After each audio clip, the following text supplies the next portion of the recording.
Hello दोस्तों, welcome back to our YouTube channel booster nursing career point. मैं अरविंद कुमार फिर से आपका स्वागत करता हूं बूस्टर नर्सिंग कैरियर पॉइंट की ऑनलाइन क्लासेस में। आज मैं फिर आपके लिए ब्लड की क्लास लेके आया हूं। कंटिन्यूस सीरीज जो चल रही है, आज की सीरीज के अंदर हम डिस्कस करने वाले हैं आयरन डेफिशिएंसी एनीमिया के बारे में।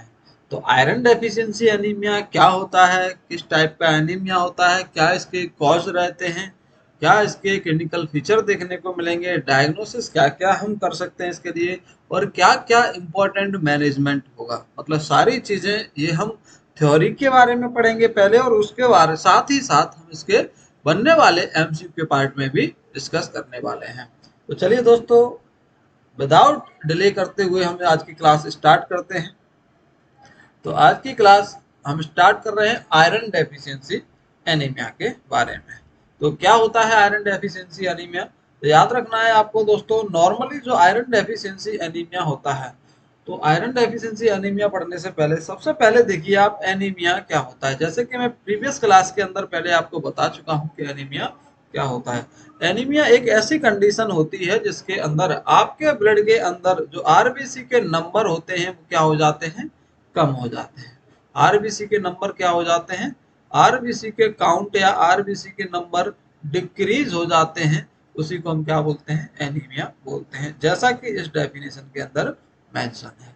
चलिए दूसरा हम देख रहे हैं आयरन के बारे में। आयरन एक ऐसा मिनरल है, कैसा, एक असेंशियल मिनरल है। आयरन एक असेंशियल मिनरल होता है जो जिसकी बहुत ज्यादा जरूरत रहती है, किसके लिए, हीमोग्लोबिन के फॉर्मेशन के लिए। किसके लिए, हीमोग्लोबिन के फॉर्मेशन के लिए। और जब अच्छे से हीमोग्लोबिन का फॉर्मेशन हो जाएगा तो हीमोग्लोबिन क्या करेगा, oxygen carrying protein inside the, जो ऑक्सीजन कैरिंग प्रोटीन है उसका फॉर्मेशन कराएगा। मतलब हीमोग्लोबिन के लिए क्या फॉर्मेशन, आयरन की जरूरत है और प्रोटीन की जरूरत रहती है, जिससे क्या हो जाता है, उसकी वजह से जो ऑक्सीजन कैरिंग कैपेसिटी होती है आरबीसी के अंदर वो अच्छे से हो पाती है। क्लियर दोस्तों? तो हम नेक्स्ट इसके अंदर डिस्कस करने हैं कि डेफिनेशन क्या होती है आयरन डेफिशिएंसी एनीमिया की।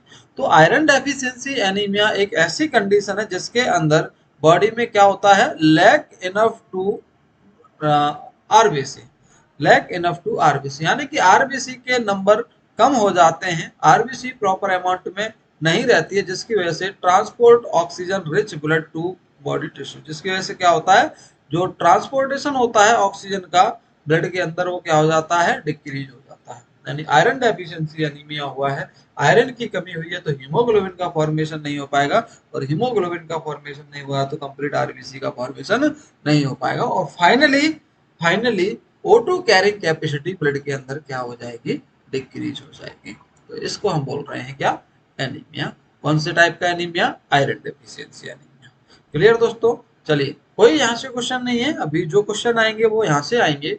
नेक्स्ट जो हमने आपके लिए बताया है यहाँ पे नेक्स्ट स्लाइड के अंदर मैं बता रहा हूँ, most common type of anaemia in India. दोस्तों अगर कोई क्वेश्चन करता है आपसे कि मोस्ट कॉमन टाइप का एनीमिया कौन सा होता है इंडिया के अंदर, तो आपको आंसर करना है iron deficiency anaemia. Iron deficiency anaemia star लगा लेंगे, इंपॉर्टेंट पॉइंट है ये कि एनीमिया इंडिया के अंदर मोस्ट कॉमन टाइप का कौन सा होता है, तो आप आंसर देंगे कौन सा, मोस्ट कॉमन टाइप का एनीमिया जो होता है वो कौन सा एनीमिया है, आयरन डेफिशिएंसी एनीमिया होता है। दूसरा आंसर, अगर क्वेश्चन आपसे पूछा जाए तो आपको आंसर देना है इसमें, most common in female as compare to male. मतलब ये फीमेल में ज्यादा प्रेजेंट होता है, किसके अंदर, फीमेल के अंदर ज्यादा प्रेजेंट होता है एज कंपेयर टू मेल के अंदर रेयर चांसेस होते हैं, बट फीमेल के अंदर मोस्ट कॉमन टाइप का एनीमिया देखने को मिलता है। तो कौन सा देखने को मिलेगा आपको, आयरन डेफिशिएंसी एनीमिया देखने को मिलता है। क्लियर दोस्तों? चलिए, तो यहाँ पे मैंने आपको बताया है कि आयरन डेफिशिएंसी एनीमिया है, आयरन डेफिशिएंसी एनीमिया है ये।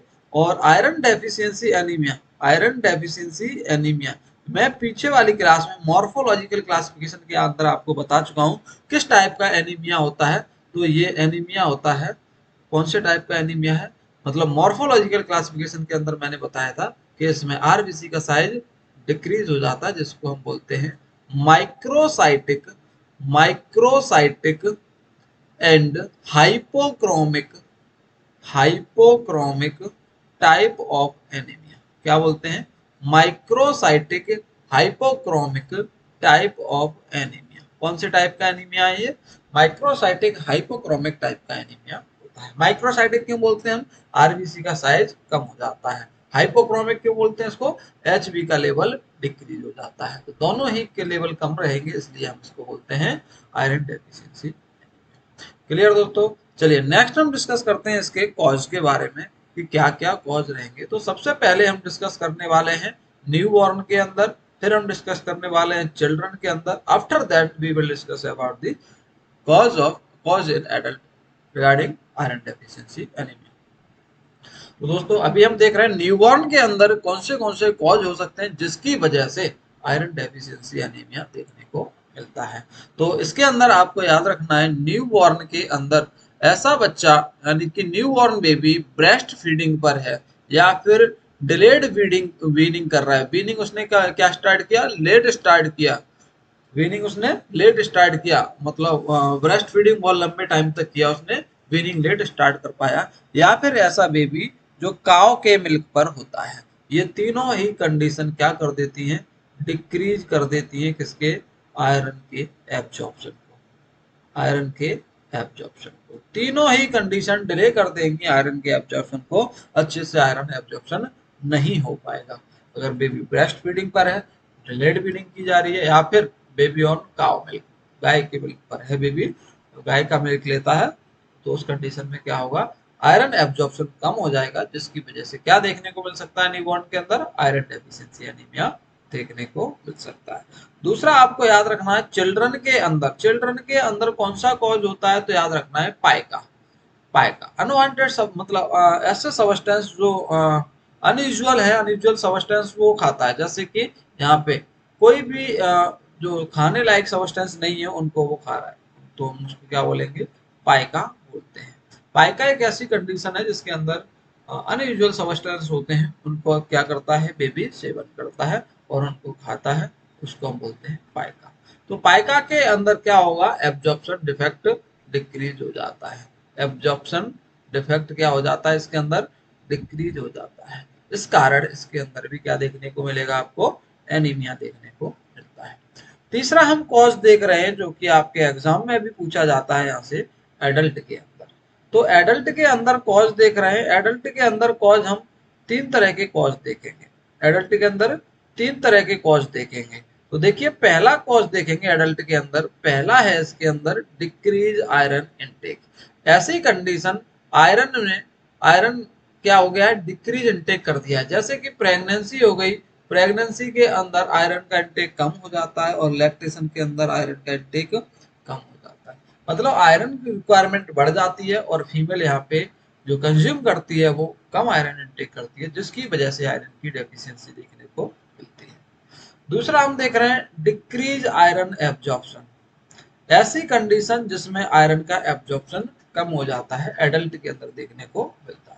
जैसे कि माल एब्जॉर्प्शन सिंड्रोम, तो नाम ही है इसका malabsorption syndrome. Absorption absorption of iron क्या हो जाएगा? एब्जॉर्प्शन ऑफ आयरन क्या हो जाएगा? डिक्रीज। मतलब माल एब्जॉर्प्शन, जरूरी नहीं है आयरन का ही एब्जॉर्प्शन हो, बहुत सारे न्यूट्रिएंट हैं, इलेक्ट्रोलाइट्स हैं, बहुत सारे न्यूट्रिएंट्स हैं, उनका भी एब्जॉर्प्शन क्या होता है? यहाँ पे डिक्रीज हो जाता है, इसलिए बोलते हैं इसको माल एब्जॉर्प्शन सिंड्रोम। दूसरा आपको याद रखना है, विटामिन सी का लेवल डिक्रीज हो जाए। किसका? विटामिन सी का लेवल डिक्रीज हो जाए।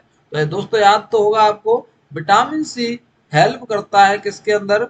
Help in iron absorption. Iron absorption.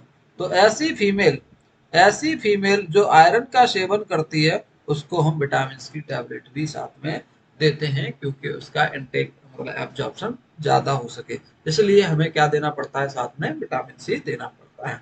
तो ऐसी फीमेल जिसके अंदर विटामिन सी, मेल या फीमेल कोई सा भी हो सकता है यहाँ पे, जिसके अंदर विटामिन सी का लेवल डिक्रीज है, तो उसके अंदर आयरन का एब्जॉर्प्शन प्रॉपर अमाउंट में नहीं हो पाएगा। चलिए नेक्स्ट देख रहे हैं इसके अंदर और क्या कॉज हो सकते हैं। इंक्रीज टी या कॉफी का सेवन ज्यादा ले रहा है, डाइट के अंदर टी कॉफी ज्यादा ले रहा है, ये भी आयरन के एब्जॉर्प्शन को क्या करेगी? कम कर देगी। सिलियक डिजीज, पीडियाट्रिक डिजीज है सिलियक डिजीज। सिलियक डिजीज के अंदर क्या होते हैं? बॉडी के सीक्रेशन थिक हो जाते हैं, जिसकी वजह से एब्जॉर्प्शन क्या हो पाता है? कम हो जाता है। नेक्स्ट गैस्ट्रेक्टोमी, गैस्ट्रेक्टोमी करा रखी है, गैस्ट्रेक्टोमी करा रखी है आपने, गैस्ट्रेक्टोमी करा रखी है तो गैस्ट्रेक्टोमी के कारण क्या होगा, यहाँ पे आयरन का एब्जॉर्प्शन नहीं हो पाएगा। नेक्स्ट इसी के अंदर याद रखना है, गैस्ट्रेक्टोमी के अलावा आपको डिडोनेस्टोमी करा रखी है या फिर जेजुनोस्टोमी करा रखी है। तो अब इंटेस्टाइन के अंदर जो आयरन एब्जॉर्प्शन होता है वो भी क्या हो जाएगा, डिक्रीज हो जाएगा। Decrease iron absorption, decrease iron absorption. Clear दोस्तों। नेक्स्ट ऐसी ड्रग जो आयरन के एब्जॉर्प्शन को कम करा दें, अगर उनका सेवन कोई पर्सन कर रहा है तो उसके अंदर भी आयरन का एब्जॉर्प्शन कम हो जाता है। जैसे PPI, PPI proton pump inhibitor, जैसे कि पेंटोप्राजोल, पेंटोप्राजोल, रेविप्राजोल, ये सारी ड्रग्स हैं। अगर पर्सन कोई लंबे टाइम से ले रहा है उसके अंदर आयरन का एब्जॉर्प्शन क्या हो जाएगा, डिक्रीज हो जाएगा। एक्लोरहाइड्रिया, एक्लोरहाइड्रिया का मतलब है decrease HCl level, normal amount से कम हो गया है HCl लेवल, उसको हम क्या बोल रहे हैं, एक्लोरहाइड्रिया। और इसी के अंदर लास्ट देख रहे हैं हुकवार्म इन्फेक्शन, हुकवार्म इन्फेक्शन। ऐसे ऐसा कोई पर्सन जिसको हुक बार में, राउंड बार में, कोई से भी बार में, वो भी क्या करा देते हैं, आयरन के एब्जॉर्प्शन को डिक्रीज करा देते हैं। तो ये all are the condition that cause iron deficiency, because they ये क्या करेंगे, सारे की सारी कंडीशन ये क्या करेंगी, एब्जॉर्प्शन को कंटिन्यूअस या प्रॉपर वे में नहीं होने देंगी, एब्जॉर्प्शन को अफेक्ट करेंगे। ओके, चलिए नेक्स्ट देख रहे हैं। तीसरे कॉज इसी के अंदर एडल्ट के अंदर क्या हो सकते हैं, तो दोस्तों याद रखना है ब्लड लॉस अगर हो जाए, कंडीशन क्या है, ब्लड लॉस। तो ऐसे एडल्ट पर्सन के अंदर ब्लड लॉस हो जाए तो ब्लड लॉस के साथ में क्या होगा, आयरन भी लॉस हो जाएगा, जिसकी वजह से आयरन डेफिशिएंसी एनीमिया देखने को मिलता है। इसी के अंदर पहला है ट्रॉमा, ट्रॉमा हो गया, मेनोरेजिया हो गया, excessive bleeding, excessive bleeding during menstrual cycle, during menstrual cycle, menorrhagia हो गया, या फिर अल्सर हो गया, अल्सर होने के कारण भी ब्लीडिंग देखने को मिल सकती है जीआई के अंदर। तो these are all the cause of, these are all the cause of iron deficiency anaemia. से सारे के सारे कॉज क्या करेंगे, आयरन का डिक्रीज करा देंगे, आयरन को डिक्रीज करा देंगे इसके अंदर, ब्लड के अंदर। तो ये सारे के सारे कॉज हैं जो क्या करा सकते हैं, आयरन का एब्जॉर्प्शन कम करा सकते हैं, या फिर आयरन को लॉस करा सकते हैं, या फिर डिक्रीज इनटेक ऑफ आयरन भी हो सकता है। चलिए नेक्स्ट देख रहे हैं, इसके अंदर क्या क्लिनिकल कंडीशन देखने को मिलेंगी, क्लिनिकल कंडीशन कौन सी देखने को मिलती हैं इस कंडीशन के अंदर, आयरन डेफिशिएंसी एनीमिया के अंदर। तो याद रखना है आपको, क्लिनिकल कंडीशन के अंदर ब्रिटल हेयर देखने को मिलते हैं। ब्रिटल हेयर मतलब सेंटर पार्ट ऑफ हेड से क्या हो जाएंगे, सेंटर पार्ट ऑफ हेड से क्या हो जाएंगे, हेयर लॉस हो जाते हैं। हेयर क्या होते हैं इसके अंदर, लॉस हो जाते हैं, hair loss from centre part, centre part of head, head. तो हेड के सेंटर पार्ट से यहाँ से देखिए क्या होगा, यहाँ से हेयर लॉस हो चुके हैं, उस कंडीशन को बोला जाता है ब्रिटल हेयर। किसका क्लिनिकल फीचर है ये, आयरन डेफिशिएंसी एनीमिया का clinical.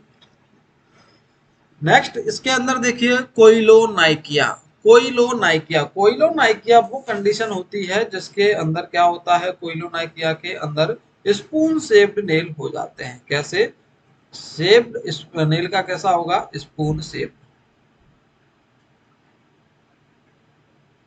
Spoon shaped nails, nail का शेप्ड कैसा हो जाता है, स्पून जैसा हो जाता है, इसके अंदर मेंशन किया गया है, उसको बोलते हैं कोइलोनाइकिया। किसके अंदर दिखाई देगा, ये भी आयरन डेफिशिएंसी एनीमिया के अंदर दिखाई देता है। नेक्स्ट याद रखना है आपको dysphagia, dysphagia inability to swallowing, inability, inability to swallowing, inability to swallowing, निगलने में कठिनाई होगी, उसको हम बोलते हैं डिस्फेजिया।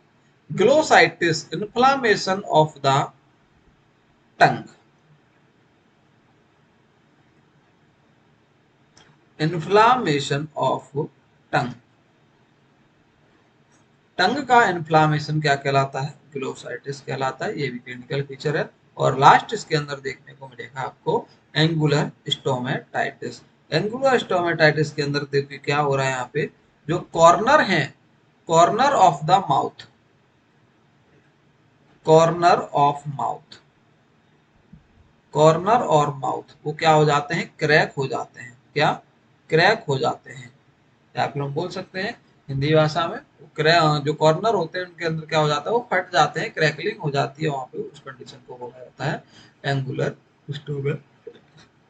तो दोस्तों ये कुछ क्लिनिकल फीचर्स थे जो आपको डायग्राम के साथ में आपको मेंशन किए गए हैं, तो याद रखना है आपको, डायग्राम इमेज रखना है। एक इसके अंदर दिखाई दे रहा होगा प्लम्बर विंसन सिंड्रोम, क्या होता है मैं आगे डिस्कस करने वाला हूँ इसको।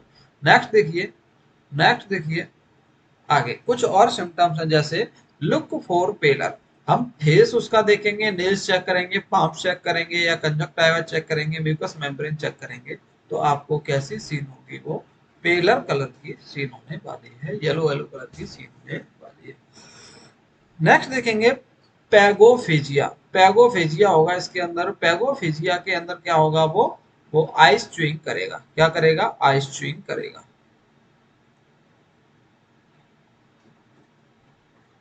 अनवांटेड सब्सटेंस का सेवन ज्यादा करेगा, आइस का च्युइंग ज्यादा करेगा, पैगोफेजिया देखने को मिलता है।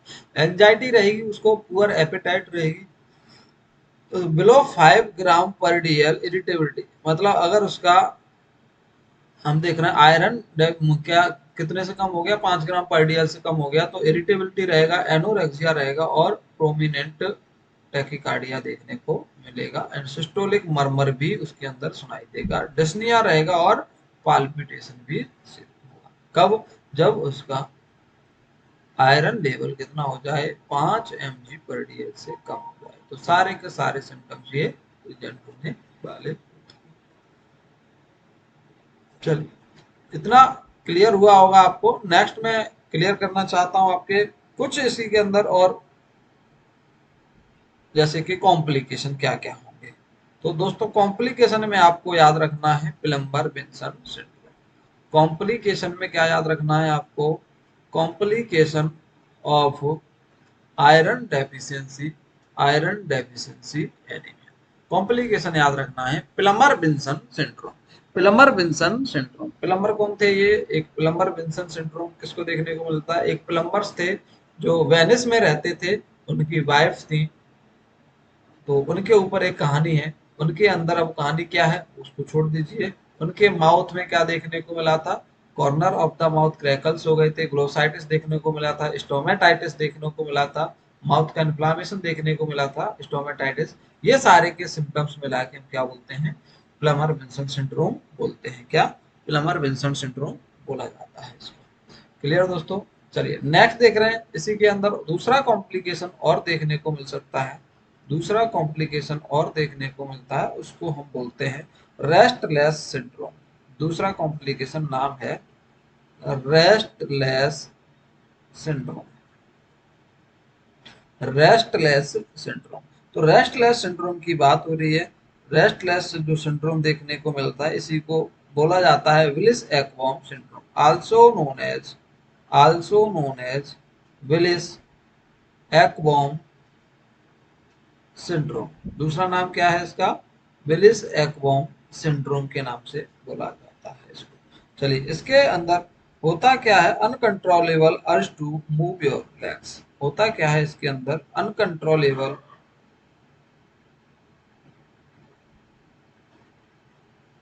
Uncontrollable urge to urge to move legs, move legs, uncontrollable urge to move legs, यानी कि जो लेग्स है उनके अंदर मूवमेंट होता रहता है, वो अनकंट्रोलेबल रहता है, हल्के हल्के, मतलब इसके अंदर हल्का सा पेन होता रहता है, जिसकी वजह से ये पैर क्या होते हैं, मूवमेंट करते रहते हैं, दर दर आप हिलाते रहते हैं, इनको एक जगह रखने से आराम नहीं मिलता है, इसलिए उसको बोला गया है रेस्टलेस सिंड्रोम या वेलिस एक्वॉर्म सिंड्रोम के नाम से देखने को मिलता है। दोस्तों इसके अंदर क्वेश्चन ये बनता है कि जो रेस्टलेस सिंड्रोम है इसका कॉज क्या है, क्या ये किसका कॉज क्या है, किसकी वजह से देखने को मिलता है। तो आप तो आंसर दे दोगे आयरन डेफिशिएंसी एनीमिया में देखने को मिलता है। नहीं दोस्तों, ये इसकी सेकंड प्रायोरिटी पे आंसर देना है, पहला आंसर देना है आपको, विटामिन विटामिन B5 की क्या हो जाए, डेफिशिएंसी हो जाए। विटामिन B5 की डेफिशिएंसी हो जाए, पेंटोथेनिक विटामिन की डेफिशिएंसी हो जाए, उसके अंदर देखने को मिलता है। तो फर्स्ट प्रायोरिटी पे तो आपको क्या लगाना है, आपको विटामिन B5 लगाना है। और सेकंड प्रायोरिटी पे आपको जो याद रखना है वो कौन सा याद रखना है, आयरन डेफिशिएंसी एनीमिया याद रखना होता है। क्लियर दोस्तों। चलिए, ये दो कॉम्प्लिकेशन थे जो हमने इस क्लास के अंदर डिस्कस कर लिए हैं। नेक्स्ट हम देखेंगे इसके लिए डायग्नोसिस क्या क्या करते हैं। चलिए, मैं आपसे क्वेश्चन पूछ रहा हूं। Question, best initial diagnosis, best initial diagnosis, best initial diagnosis of iron deficiency anaemia बताइए। सबसे बेस्ट है और इनिशियल डायग्नोसिस मतलब स्टार्टिंग में हम देखने को मिल रही है, बेस्ट डायग्नोसिस है, इनिशियल डायग्नोसिस है, तो हम कौन सी डायग्नोसिस को करेंगे। चलिए, आपको मैं डायरेक्ट आंसर देता हूं। हम जो डायग्नोसिस करते हैं इसके अंदर उसको बोलते हैं peripheral blood film. Peripheral peripheral blood film, peripheral blood film. Peripheral blood film के अंदर आपको देखने को मिलेगा कौन से टाइप का anaemia, microcytic, microcytic hypochromic anaemia, microcytic hypochromic anaemia देखने को मिलेगा। किधर देखने को मिलेगा, ये पेरिफेरल ब्लड फिल्म के अंदर देखने को मिलेगा। दोस्तों, इसके अंदर होता क्या है, माइक्रोसाइटिक यानी कि आरबीसी का साइज क्या है, आरबीसी का साइज क्या है, डिक्रीज होगा। और दूसरा आपको देखने को मिलेगा, आरबीसी के साइज डिक्रीज होगा। और दूसरा आपको देखने को मिलेगा इसी के अंदर MCH यानी कि हीमोग्लोबिन का लेवल भी क्या रहेगा, हीमोग्लोबिन का लेवल भी क्या रहेगा, डिक्रीज रहेगा। यानी कि इसके अंदर आप डायग्नोसिस करोगे तो MCV भी क्या आएगा, डिक्रीज आएगा। और इसके अंदर MCHC भी क्या आएगा, डिक्रीज आएगा। तो यही दोनों कंडीशन क्या बताएंगे इसको, ये एनीमिया है। कौन सा टाइप का एनीमिया है ये, आयरन डेफिशिएंसी एनीमिया। चलिए, बेस्ट डायग्नोसिस ये होती है। और क्या डायग्नोसिस करते हैं इसके लिए, बेस्ट इनिशियल डायग्नोसिस हो गई है ना। चलिए, नेक्स्ट देखेंगे इसी के लिए और क्या डायग्नोसिस करते हो आप इसके लिए। तो दोस्तों, याद रखना है आपको, इसमें सीरम आयरन लेवल भी चेक कर सकते हैं, सीरम आयरन लेवल चेक कर सकते हैं, serum iron level, serum iron level जो कि हम आप चेक करेंगे तो ये कैसा देखने को मिलेगा, डिक्रीज देखने को मिलेगा। और सीरम आयरन लेवल डिक्रीज हो गया है तो इंडिकेट करेगा इसको क्या हो गया, आयरन डेफिशिएंसी एनीमिया हो चुका है। चलिए, और इसके अलावा हम डायग्नोसिस कर सकते हैं सीरम फेरिटिन लेवल। क्या, serum ferritin, serum ferritin level क्या करेंगे, सीरम फेरिटिन लेवल, ये सीरम फेरिटिन लेवल भी क्या होगा इसका, डिक्रीज आएगा। ये बेस्ट टेस्ट है, best test of iron deficiency anaemia. दोस्तों, मैं यहाँ नहीं बोल रहा कि ये इनिशियली है, मैं तो ऑल ओवर कंडीशन के अंदर बोल रहा हूँ। सभी कंडीशन में सबसे अच्छा टेस्ट कौन सा है, आंसर करेंगे सीरम फेरिटिन लेवल। दूसरा मैं इसको बोल सकता हूँ confirmatory test, confirmatory test, confirmatory test of iron deficiency anaemia answer होगा सीरम फेरिटिन लेवल। क्लियर दोस्तों। चलिए, नेक्स्ट हम इसी के लिए और डायग्नोसिस भी कर सकते हैं, जैसे कि आपको याद रखनी है serum transferrin level, serum transferrin level, serum transferrin level.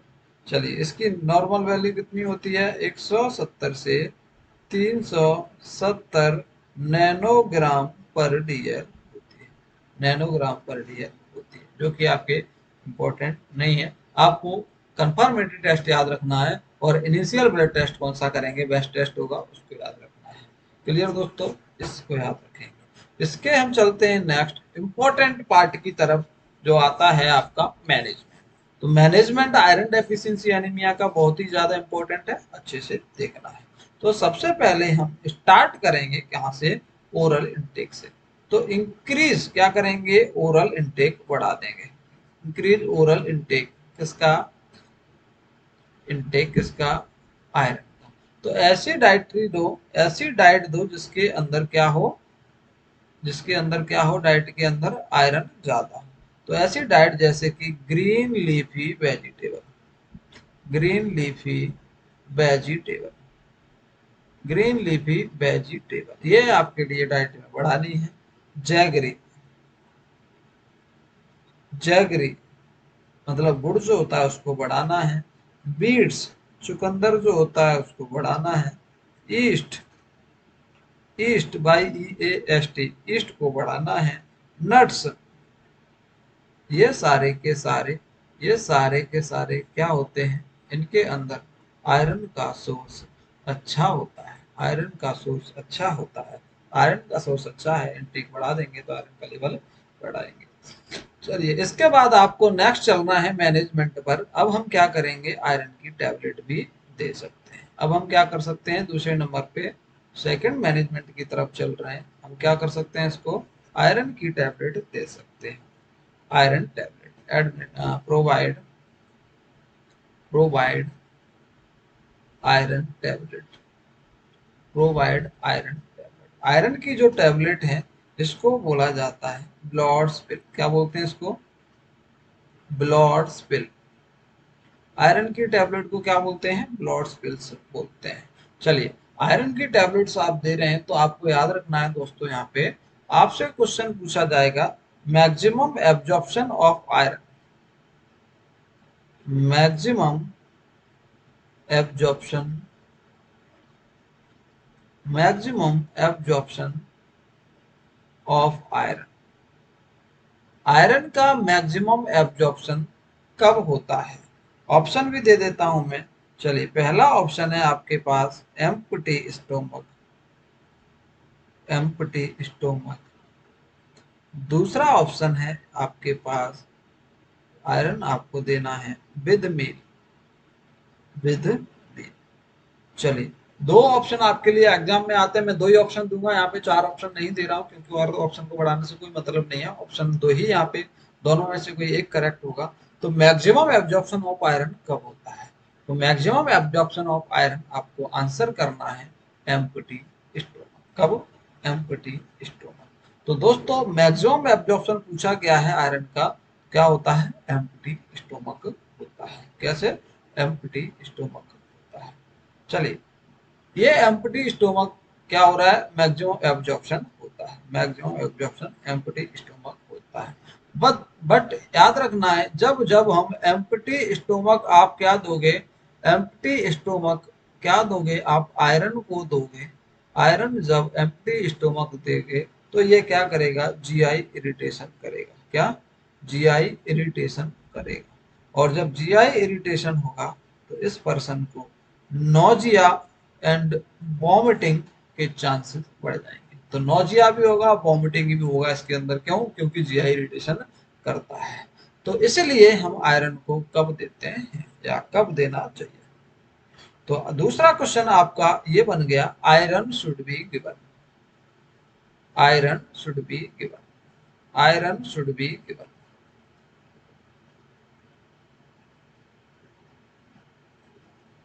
दूसरा question, iron should be given, कब देना चाहिए। तो आंसर करोगे आप विद मील। क्या, विद मील। खाना खाने के साथ में क्या देना चाहिए, आयरन दे देना चाहिए, जिसकी वजह से क्या होगा, जीआई इरिटेशन नहीं होगा। और जीआई इरिटेशन नहीं होगा तो नोजिया वॉमिटिंग देखने को नहीं मिलेगी। क्लियर दोस्तों। तो आयरन का बेस्ट अगर पूछा हुआ है वहां पे कि उसको हम देने का टाइम क्या है, तो हम आयरन को हमेशा किसके साथ देते हैं, खाना खाने के साथ में देते हैं, विद मील के साथ में दिया जाता है, एम्प्टी स्टोमक नहीं देते हैं। मैक्सिमम एब्जॉर्प्शन कब होता है आयरन का, वो एम्प्टी स्टोमक ही होता है, बट एम्प्टी स्टोमक हम नहीं दे सकते क्योंकि नौसिया वॉमिटिंग होता है। क्लियर दोस्तों, दोनों ही क्वेश्चन आपके लिए इंपॉर्टेंट हैं, दोनों ही क्वेश्चन पूछे जाते हैं कि कब देना चाहिए आयरन, तो आप आंसर करेंगे खाना खाने के साथ देना चाहिए। और मैक्सिमम एब्जॉर्प्शन कब होता है आयरन का, तो आप आंसर करेंगे एम्प्टी स्टोमक होता है। क्लियर दोस्तों? चलिए चलते हैं नेक्स्ट। हम जो इसके अंदर जो आयरन दिया जाता है वो किसके साथ दिया जाता है, विद मील, यानी कि मील के साथ में। आपको याद रखना है मील के साथ में दे रहे हैं, तो आयरन के को किसके साथ दे दो, आयरन को आयरन को विद जूस के साथ में दे दो। कौन सा juice, orange juice, orange juice. तो ऑरेंज जूस के साथ में आयरन को दे दो। इसके अंदर विटामिन सी क्या होगी, हाई होगी, जिसकी वजह से ये विटामिन सी क्या कराएगी, एब्जॉर्प्शन एब्जॉर्प्शन ऑफ आयरन क्या करा देगी, इंक्रीज करा देगी। एब्जॉर्प्शन ऑफ आयरन क्या कराएगी, ज्यादा कराएगी। इसलिए हम किसके साथ दे सकते हैं इसको, ऑरेंज जूस के साथ में दे सकते हैं। क्लियर दोस्तों? चलिए चलते हैं। Vitamin C supplementation rich diet कौन सी होती है, सी के अंदर देख रहे हैं हम vitamin C supplementation rich diet. Vitamin C supplementation vitamin C supplementation rich diet. Vitamin C supplementation rich diet कौन सी होती है। चलिए, विटामिन सी का बेस्ट सोर्स क्या है, याद रखना है आपको। अगर पूछा है विटामिन सी का बेस्ट सोर्स क्या होता है, तो आंसर करना है आपको आंवला। विटामिन सी का बेस्ट सोर्स क्या होता है, आंवला होता है।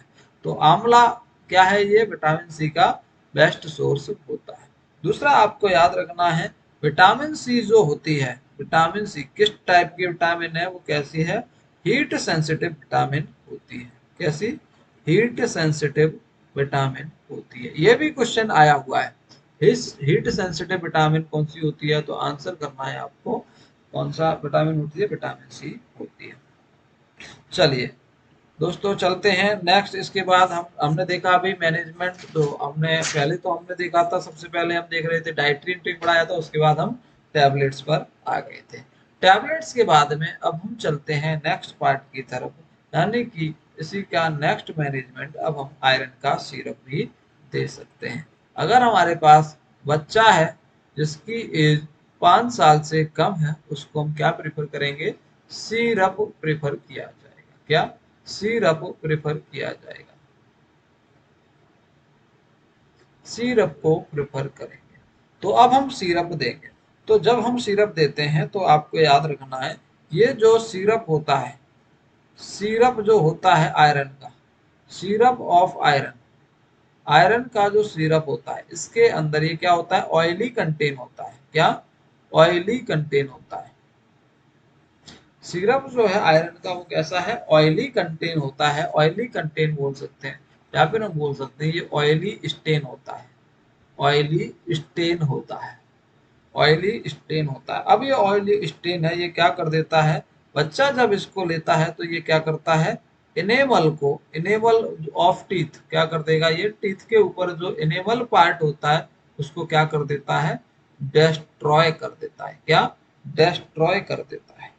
अब बताओ, अब हमने अगर बच्चे को आयरन का सिरप दिया है तो ये क्या करेगा, ये टीथ को क्या कर देगा, डिस्ट्रॉय कर देगा, टीथ को खराब कर देगा। टीथ ब्लैक कलर के सीन होने लगते हैं, इनेबल पार्ट को पूरा ही डैमेज कर देता है टीथ के ऊपर से। तो टीथ कैसे लगेंगे, बिल्कुल काले काले से नजर आएंगे।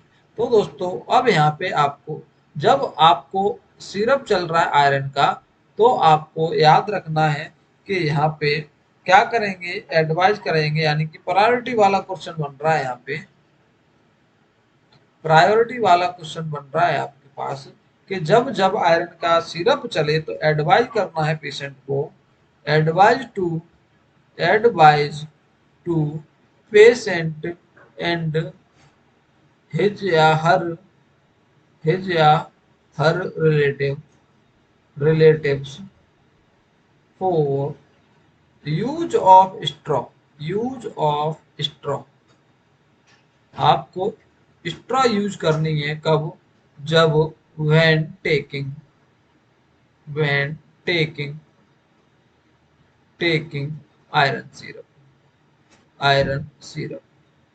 जब जब उस आयरन सिरप ले तब आपको उसको क्या देना है, स्ट्रॉ देनी है, यानी कि जो आयरन इनटेक करना है वो किसके द्वारा लेना है, स्ट्रॉ के द्वारा लेना है। अब स्ट्रॉ के द्वारा लेगा तो जिसकी वजह से क्या होगा, एनिमल खराब नहीं होगा, वो डायरेक्ट किधर जाएगा, माउथ में जाएगा, और माउथ से किधर चला जाएगा, नीचे चला जाएगा, स्टोमक में चला जाएगा, टीथ से, टीथ के पास नहीं होगा। दूसरा आपको एडवाइज करना है, थोड़ा बहुत फिर भी टीथ के पास आ सकता है, उसको क्या करना है, brushing of teeth after intake of teeth, brushing of teeth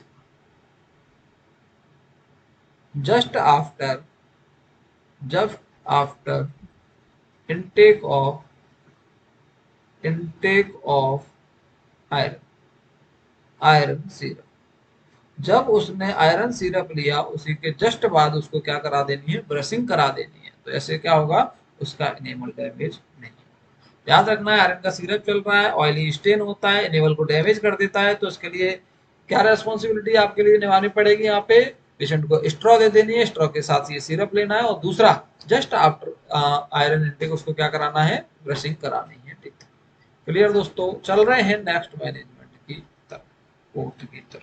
अब आप मान लीजिए आयरन की सीवियर डेफिशिएंसी है, तो आप क्या देंगे, अब इंजेक्टेबल आयरन भी देना पड़ता है। कैसा, इंजेक्टेबल आयरन भी देना पड़ सकता है।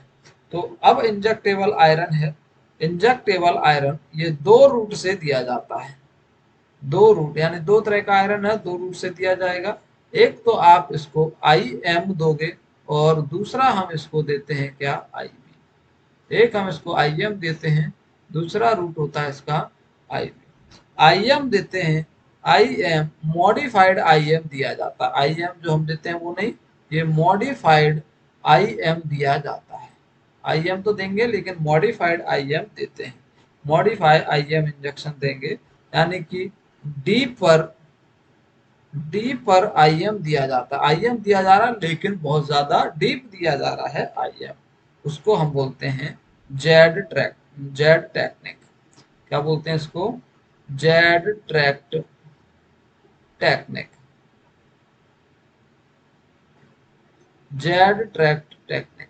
तो जेड ट्रैक टेक्निक के मेथड से हम क्या देंगे, उसको आयरन देंगे। जेड ट्रैक टेक्निक क्या है, कुछ स्पेशल नहीं है, एक इसके अंदर आईएम ही देते हैं, लेकिन वो आईएम डीप आईएम दिया जाता है, डीपर आईएम दिया जाता है, उसको हम बोलते हैं जेड ट्रैक टेक्निक। क्या पर्पज है यहाँ पे जेड ट्रैक टेक्निक का, पर्पज क्या है, तो दोस्तों याद रखना है इसका पर्पज क्या है जेड ट्रैक टेक्निक का। पर्पज है इसका to prevent, to prevent, purpose क्या है इसका, to prevent back flow of medicine, back flow of medicine, medicine का बैक फ्लो ना हो, ऊपर को बाहर ना आए वो, इसलिए हम क्या दे रहे हैं इसको, जेट ट्रैक टेक्निक से दिया जाता है। क्लियर दोस्तों। दूसरा, अगर आप आईवी रूट दे रहे हो तो आईवी रूट में आता है एक आयरन सुक्रोज, आयरन सुक्रोज के नाम से आएगा, इसको हम क्या देते हैं, आईवी देते हैं। और बिफोर गिवन, देने से पहले क्या करेंगे, बिफोर गिवन, देने से पहले हम क्या करते हैं इसके लिए, हाँ जी, क्या करेंगे, सेंसिटिविटी टेस्ट करते हैं, जिसको बोलते हैं एएसटी टेस्ट। क्या बोलते हैं इसको, एएसटी टेस्ट बोला जाता है, एएसटी टेस्ट करते हैं। क्या करेंगे, एएसटी टेस्ट, मतलब इसको देने से पहले हम क्या करना है, सेंसिटिविटी टेस्ट करना है आयरन का, तब हम इसको देते हैं। क्लियर दोस्तों। चलिए मान लीजिए एक पर्सन आपके पास ऐसा भी है जिसके अंदर सीवियर क्या हो गया है, जिसके अंदर सीवियर एनीमिया हो गया है। कौन सा एनीमिया, आयरन डेफिशिएंसी एनीमिया। उस कंडीशन में मैनेजमेंट क्या करोगे, उस कंडीशन में मैनेजमेंट क्या करोगे। तो अब सीवियर डेफिशिएंसी एनीमिया के अंदर आपको क्या करना है, next blood transfusion, blood transfusion कर सकते हैं, ब्लड ट्रांसफ्यूजन कर सकते हैं। जब ब्लड ट्रांसफ्यूजन चल रहा है तो दोस्तों याद रखना है, एक यूनिट ब्लड, एक यूनिट ब्लड, एक यूनिट ब्लड कितना आयरन को बढ़ा देगा, तो बढ़ा देगा increase 1 gram percent of haemoglobin. कितना हीमोग्लोबिन बढ़ाएगा, 1 ग्राम %। एक यूनिट ब्लड कितना बढ़ा देगा? 1 ग्राम % ऑफ हीमोग्लोबिन को इंक्रीज कर देता है। कितना? 1 ग्राम % ऑफ हीमोग्लोबिन को इंक्रीज कर देता है। क्लियर दोस्तों? तो ये हमने देखा इसका कुछ आयरन डेफिशिएंसी एनीमिया का मैनेजमेंट में हम कुछ नहीं देते उसके अंदर, और डाइटरी बढ़ाते हैं, टैबलेट्स पे आते हैं धीरे धीरे। नहीं मैनेज हो रहा है टैबलेट्स का, हम सिरप भी दे सकते हैं, उससे भी मैनेज नहीं हुआ तो इंजेक्टेबल देंगे, उससे भी मैनेज नहीं हुआ तो अब ब्लड ट्रांसफ्यूजन करना पड़ेगा आपको। आई होप दोस्तों ये क्लास आपको अच्छे से समझ में आई होगी। अगर ऐसा है, अगर आपको समझ में आई है क्लास, तो आप इस क्लास को लाइक एंड शेयर करना ना भूलिएगा। थैंक यू दोस्तों, मिलते हैं आपको जल्दी ही नेक्स्ट क्लास के अंदर। Thank you.